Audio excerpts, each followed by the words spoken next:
السلام علیکم ورحمۃ اللہ وبرکاتہ۔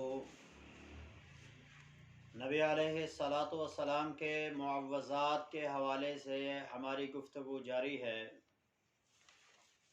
نبی علیہ الصلاۃ والسلام نماز میں ایک دعا پڑھا کرتے تھے، جس دعا کا معنی اور مفہوم یہ ہے کہ اے اللہ، میں تجھ سے عذاب قبر کی پناہ چاہتا ہوں۔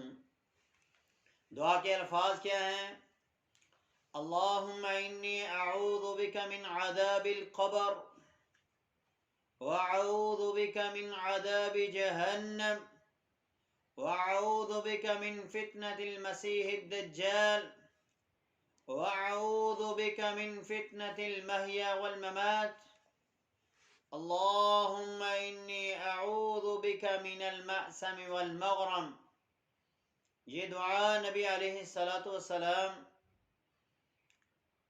اپنی ہر نماز کے اختتام پر درود ابراہیمی پڑھنے کے بعد نبی علیہ السلام اس دعائے مبارکہ کو پڑھا کرتے، اور اس چیز میں سب سے پہلے نبی علیہ السلام نے جس چیز کی اللہ سے پناہ مانگی ہے وہ عذاب قبر ہے۔ اور عذاب قبر کے بارے میں نبی علیہ السلام نے فرمایا تھا، ما رأیت منظرا قط الا والقبر افظع من۔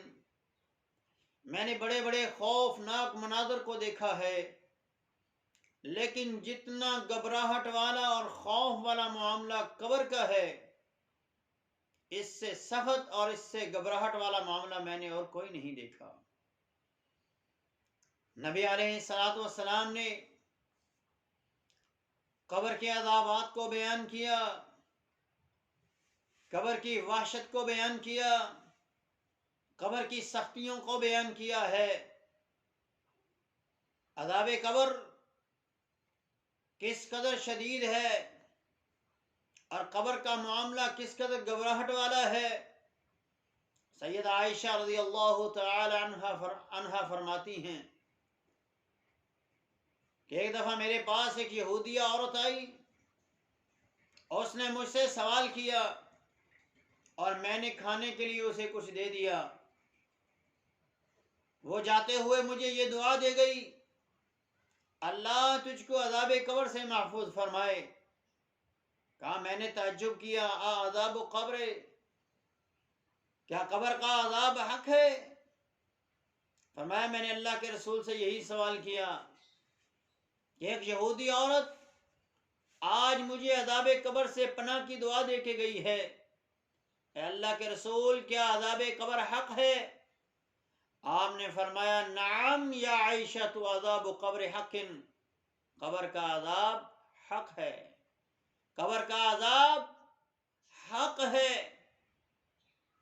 سیدہ فرماتی ہیں ما رأیت رسول اللہ صلی اللہ علیہ وسلم صلی صلاۃ الا تعوذ من عذاب القبر۔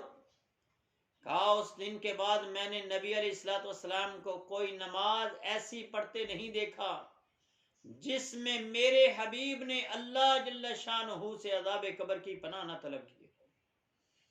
عذاب قبر حق ہے۔ نبی علیہ السلام دو قبروں کے پاس سے گزرے، آپ نے فرمایا انہما لیعذبان، بے شک یہ دو قبروں والوں کو عذاب دیا جا رہا ہے۔ صحابہ نے پوچھا اللہ کے رسول وجہ کیا ہے، کیوں عذاب دیا جا رہا ہے؟ آپ نے ارشاد فرمایا ان میں سے ایک چغل خور تھا، ان میں سے ایک جب زمین پر چلتا تو لوگوں کی چغلی کرتا، اور دوسرا پیشاب کے چھینٹوں سے نہیں بچتا تھا، طہارت کا خیال نہیں رکھتا تھا، اس لیے ان دونوں کو اللہ عذاب قبر کے اندر مبتلا کیے ہوئے ہے۔ تو میرے مسلمان بھائیوں اور بہنوں، قبر کا عذاب حق ہے۔ قبر کے عذاب سے اللہ کے نبی صلی اللہ علیہ وسلم نے پناہ مانگی ہے، اور امت کو بھی چاہیے کہ وہ عذاب قبر سے اللہ تعالیٰ کی پناہ طلب کریں۔ ہم اللہ کریم، اللہ عز و جل سے، اللہ ارحم الراحمین سے یہ دعا کرتے ہیں کہ اللہ تبارک و تعالی ہمیں عذاب قبر سے محفوظ فرمائے۔